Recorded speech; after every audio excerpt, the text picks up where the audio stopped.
Accroché à la falaise, le musée océanographique se découpe sur le panorama de Monaco. Fondé en 1889 par Albert Ier, le prince savant, passionné d'exploration océanographique, le musée accueille aujourd'hui plus de 6000 pensionnaires et de nombreux visiteurs, dont moi. Olivier Brunel m'emmène dans les coulisses des aquariums pour me présenter un animal particulièrement fragile, en danger d'extinction dans la plupart des océans du globe. Alors, c'est les requins qui sont une espèce protégée que vous protégez, ou la tortue? Alors ça, ce sont des espèces qu'on protège, clairement. Les requins sont menacés, donc nous, en fait, on communique auprès du grand public sur les requins et sur ce qu'il faut faire pour les protéger. Après, c'est vrai qu'ici, au musée océanographique, on a vraiment une spécialité par rapport à un autre animal. Les petits poissons rouges qui sont là, le poisson clown? Alors, pas uniquement, c'est en fait essentiellement les coraux qui sont là. Ah oui? Mais voilà, en fait, le corail, c'est un animal. On ne le sait pas forcément, mais c'est un animal. Vrai. Et c'est parmi les animaux qui sont les plus menacés au monde actuellement. Et ici, au musée, vous faites quoi? Alors ici, au musée, on présente que des coraux vivants. On a été les premiers à le faire, à présenter des coraux vivants en aquarium. Et en fait, notre spécialité, c'est la culture des coraux. Donc en fait, ici, au musée, on élève la totalité des coraux qu'on présente dans nos bacs. Vous faites du bouturage de coraux? Exactement, on fait du bouturage. Ouais. Ah, montrez-moi ça, ça m'intéresse. Allons-y.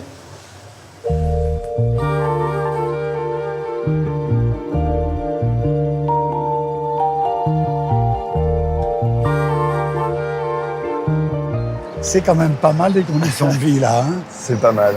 Lieu de travail sympa. Ça va, on se plaint pas. Bon, elle est où la pouponnière? Allez, c'est par ici.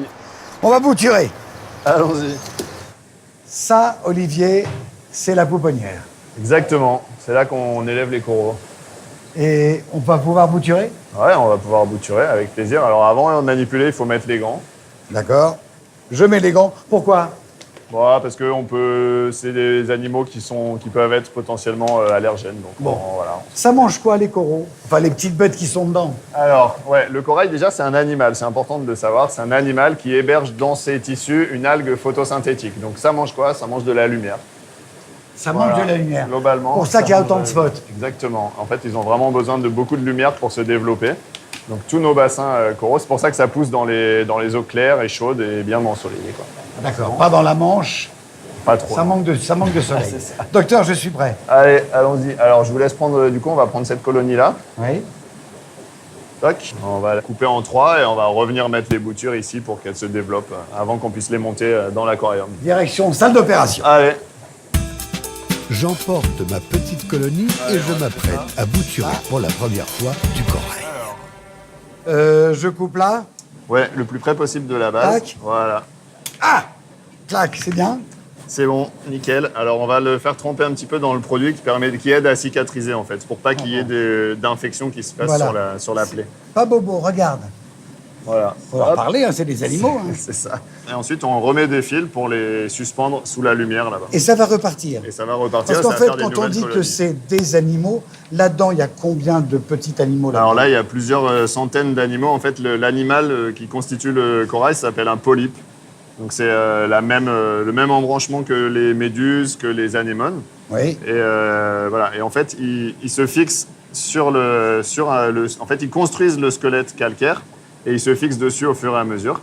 Et petit à petit, en fait, ils construisent leur propre squelette et ils continuent à grandir et à se multiplier comme ça. Et pour avoir un corail qui sera présentable dans vos aquariums, c'est-à-dire comme ça, combien de temps? Là, à partir d'une bouture comme ça, quelques mois, une année, on va dire, une année avant d'avoir une belle grosse colonie qu'on peut monter là-haut. Je remets les nouvelles colonies dans la pouponnière avec l'aide d'Olivier. La procédure est si simple, le corail a l'air si robuste que ça m'étonne que, au final, ces animaux soient en danger. Et pourquoi est-ce qu'ils sont si fragiles? En fait, ils sont très fragiles. C'est des petits animaux qui supportent très mal les variations de leurs conditions de vie. Donc là, les deux choses qui menacent vraiment les coraux, c'est le réchauffement climatique et l'acidification des océans. En fait, le réchauffement, si on a des montées de température trop fréquentes dans l'environnement, le corail expulse l'algue qui fait la photosynthèse et donc il se retrouve tout nu et il peut plus grandir.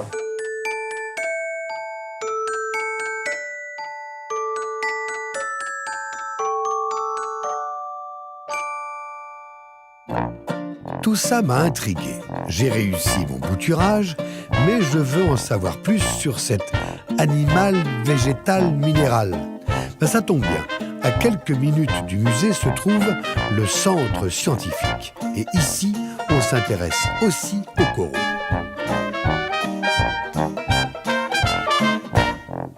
S'il vous plaît, c'est quoi un corail? C'est un animal, un végétal, c'est...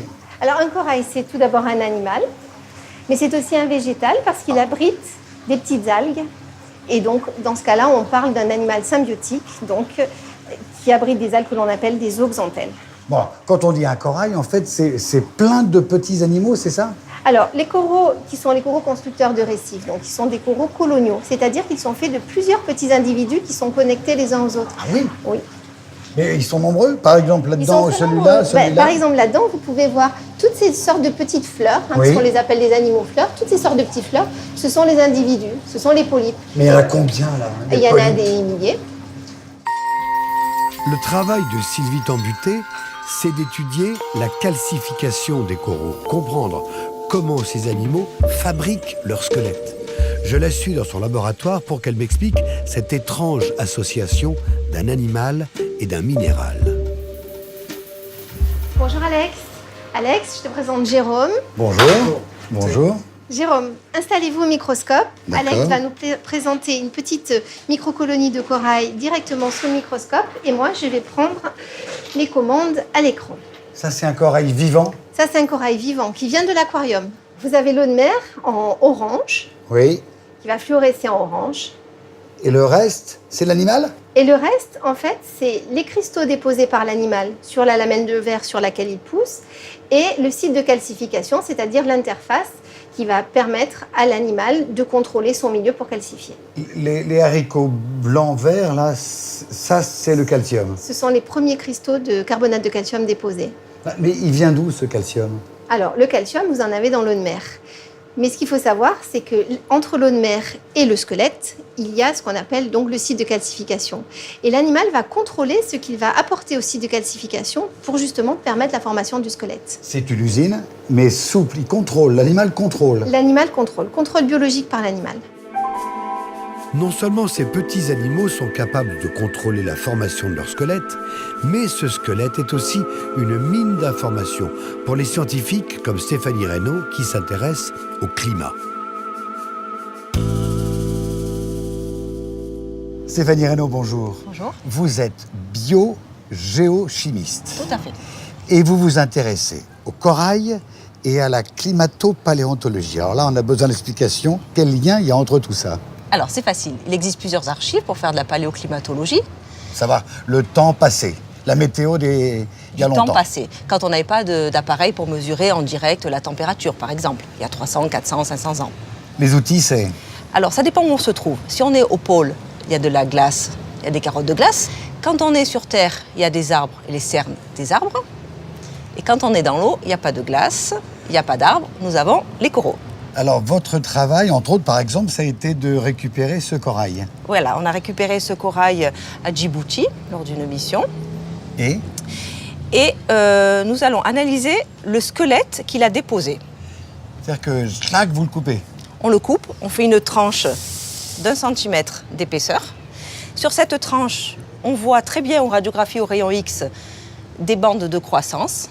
Comme les arbres. Exactement, Et ça raconte chaque année. c'est ça, tout à fait. Là, sur cette espèce, c'est un corail qu'on appelle un porites, la vitesse de croissance est 1 cm par an. Donc chaque année, il y a 1 cm de squelette de calcaire qui se dépose. Et sur les gros comme celui-là, vous faites, comme pour la glace, une carotte. Tout à fait. Alors c'est là où arrive votre premier métier, c'est-à-dire biogéochimiste. C'est ça. Qu'est-ce que vous regardez dans ces carottes? Alors, on va prélever dans chaque bande annuelle un tout petit peu de squelette, de poudre, quelques microgrammes suffisent, et on analyse certains éléments chimiques, comme par exemple l'oxygène. L'oxygène est connu pour être un marqueur de la température. On mesure aussi d'autres éléments comme le bore, qui est connu pour être un marqueur du pH. Il y a eu des moments de réchauffement climatique? Il y a eu des moments où la température était chaude. Mais il ne faut pas dépasser évidemment un certain seuil. Mais ça veut dire, c'est très intéressant, que les coraux peuvent survivre à des hausses de température, à un réchauffement climatique par exemple. Alors attention à ce qu'on dit, ils peuvent survivre, oui, à un réchauffement climatique, mais il faut voir la vitesse de ce réchauffement climatique. C'est-à-dire que le corail, sur des centaines de milliers d'années, il peut s'adapter à une augmentation de température, pas sur 50 ou 100 ans. Quand c'est très lent, ça marche. Ça peut marcher, c'est pas dit. Ça peut marcher. Et sur certaines espèces. Quelle que soit l'espèce, les coraux sont soumis à rude épreuve partout dans le monde avec le réchauffement climatique. Les hausses rapides de la température des océans, la variation de l'acidité de l'eau, tout cela est en train de tuer les coraux à grande échelle. Protéger ces animaux étranges est une bonne chose. Bouturer pour les reproduire, c'est essentiel. Mais comprendre leur biologie, leur réaction lors de crises climatiques du passé, ça permettra peut-être de mieux gérer la crise actuelle et, qui sait, de préserver ces êtres vivants de l'extinction qui les guette.